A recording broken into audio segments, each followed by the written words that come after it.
అయితే out. So ఈ టైంలో వాళ్ళు ఎలా ప్లాన్ చేసుకుని వస్తారంట? సో వాళ్ళకైతే ఖచ్చితంగా క్రూషియల్ మ్యాచ్ ఇది, డౌటే లేదు. పాకిస్తాన్కు చాలా అంశాలు పరిగణలోకి తీసుకుంటే ఇది క్రూషియల్ మ్యాచ్. 29 ఏళ్ల తర్వాత పాకిస్తాన్ ఒక ఐసీసీ ఈవెంట్ హోస్ట్ చేస్తుంది. ప్రతిసారి ఇండియా మేము రాను అంటుంది. వాళ్ళకి ఏదైనా అలాట్ చేసిన ఐసీసీ టోర్నమెంట్ ఉంటే దాన్ని ఇంకో చోట కండక్ట్ చేస్తారు. ఈసారి దేవర్ వెరీ ఫర్మ్. కనీసం మా మ్యాచ్లను ఇక్కడ కండక్ట్ చేయండి, సరే ఇండియాకి సంబంధించిన వేరే న్యూట్రల్ వెన్యూలో ఆడతాము అని చెప్పాను. ఐసీసీ ఈ మ్యాచ్ టోర్నమెంట్ స్టార్ట్ అయిన తర్వాత కూడా ఇండియా బంగ్లాదేశ్ మ్యాచ్లో ఆ ఎలక్ట్రానిక్ మీడియాలో ఏదైతే బ్రాడ్కాస్టింగ్ ఉందో దాంట్లో ఆ లోగోలో పాకిస్తాన్ పేరు లేదు. అది కూడా ఒక ఇష్యూ అయింది. పాకిస్తాన్ నిజానికి అండ్ ఈ 3 స్టేడియంస్ ఏవైతే వాళ్ళు వాటిని రివైవ్ చేసుకున్నారో they have spend huge money. Pakistan cricket is in very big crisis. ఎందుకంటే వాళ్ళ దగ్గర వేరే దేశాలు వచ్చి ఆడట్లేదు, బయలాటరల్ జరగట్లేదు. వాళ్ళు ఆడేది న్యూట్రల్ వెన్యూస్లో ఆడుతున్నారు. రెవెన్యూస్ లేవు, ఇన్ఫ్రాస్ట్రక్చర్ డెవలప్ కావట్లేదు, ఇవన్నీ ఉన్నాయి. ఈ సందర్భంలో చాలా ఇన్నేళ్ల తర్వాత ఒక ఈవెంట్ వచ్చింది వాళ్ళకి. సో రేపు కనుక వాళ్ళు ఓడిపోతే they are out of the tournament. అవును, 3 రోజుల్లో వాళ్ళ కథ ముగిసినట్టు. అవును.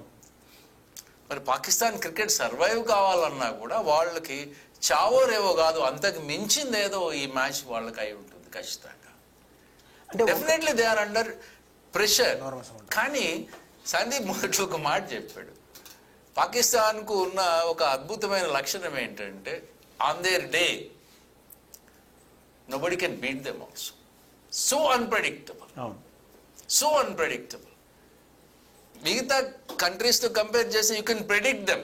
ఇక్కడ మీరు నన్ను అడగవచ్చు, రేపు India favourite on paper looks favourite. మీరు ఇందాక మనం డిస్కస్ చేసుకున్న అన్ని ఆస్పెక్ట్లు చూసినా ఇట్స్ ఫేవరెట్. కానీ you never know, you don't write off Pakistan. India Pakistan సంబంధించి కనుక మ్యాచ్ అయితే మాత్రము you don't write them off. And ఇన్ని రకాల ప్రెషర్స్ ఉన్నాయి వాళ్ళ మీద. అలాంటప్పుడు నేను ఒక క్రికెట్ లవర్గా I hope and wish they give their best performance. నాకు ఒక ఇండియా పాకిస్తాన్ సంబంధించి ఒక అద్భుతమైన మ్యాచ్ చూడాలని ఉంది. May the best team win. రేపు ఖచ్చితంగా చూస్తాం. May the best team win. Pakistan గెలవాలి, ఇండియా గెలవాలి అనట్లే నేను, but I want cricket to win. And ఈ 2 దేశాలు ఆడడం అన్నది క్రికెట్కు చాలా important. We are not realising that because we get carried away. Emotions ఇవి ఉన్నాయి. గమ్మత్ ఏంటంటే, ఇది నేను ఆన్ రికార్డ్ చెప్తాను, ఇండియా పాకిస్తాన్ మ్యాచ్ అయింది అంటే ప్రతివాడు దేశభక్తుడు అయిపోతాడు. ఇది చాలా ఇది అంటే స్పోర్ట్ కు సంబంధించిన క్రికెట్ చూడాలి కూడా. ఎందుకు ఆ మాట అంటున్నా అంటే, నేను మీకు ఒలింపిక్ స్పిరిట్స్ గురించి మాట్లాడినప్పుడు నీరజ్ చోప్రా తర్వాత నదీమ్ ఎగ్జాంపుల్ అందుకే చెప్పాను. మీకు ఇంకొక ఎగ్జాంపుల్ కూడా చెప్తాను. మన ఇండియా పాకిస్తాన్ సంబంధించిన 2 టెన్నిస్ ప్లేయర్స్ రోహన్ బొబానా, ఐసమ్ ఇద్దరు కలిసి they played tennis together. Grand slam right. US open doubles లో వాళ్ళు యుఎస్ ఓపెన్ ఫైనల్స్ కు చేరారు. That was the first occasion where India and Pakistan ఇద్దరు 2 దేశాల ప్రజలు కూడా వాళ్ళు గెలవాలి అని కోరుకున్నారు. నేనేమంటా అంటే sport as such should bring people together. We should watch the game. I still remember when we were young and all, షార్జాలో జరిగే మ్యాచ్లు, సహారా కప్ ఎక్కడ టొరాంటోలో జరిగేది, నైట్ వచ్చేది.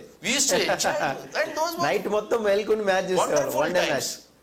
If you recall correctly, Pakistan we were bowled out for 125 and Pakistan was bowled out for 87.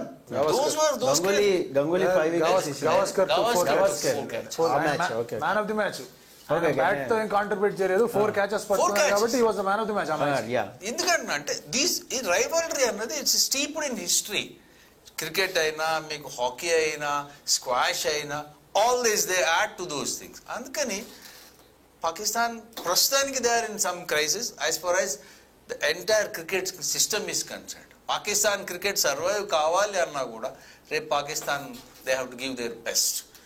వాళ్ళు best అయితే ఇవ్వాలి ఖచ్చితంగా. వాళ్ళు చావోరేవో తెలుసుకోవాల్సిన మ్యాచ్ అయితే. అదే సో ఒక క్వశ్చన్ అయితే ఉంది సందీప్, దీనికైతే ఆన్సర్ చెప్పు, డిబేట్ ముగించే లోపు. ఏంటంటే యంగ్ ప్లేయర్స్ ని ఎందుకు పిక్ చేయలేకపోతున్నారు ఇండియన్ టీంలో? ఇప్పుడు ఈ టోర్నమెంట్ లో ఎస్ఎస్సి జైస్వాల్ మంచి టచ్ లో ఉన్నాడు, మంచి ఫామ్ లో ఉన్నాడు, ఓపెనర్ గా కూడా మంచి ఫిట్ అయ్యాడు.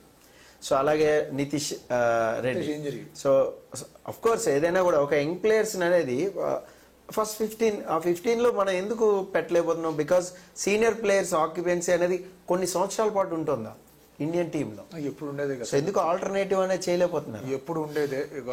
ఆడుతున్న వాళ్ళు బాగా ఫామ్ లో ఉన్న వాళ్ళని ఏం చెప్పని తప్పిస్తారు? వాళ్ళు ఏజ్ అయిపోయింది కదా అని తప్పిస్తారా, లేకపోతే రన్ సరిగా చేయట్లేదని తప్పిస్తారా అనేది ఫస్ట్ క్వశ్చన్.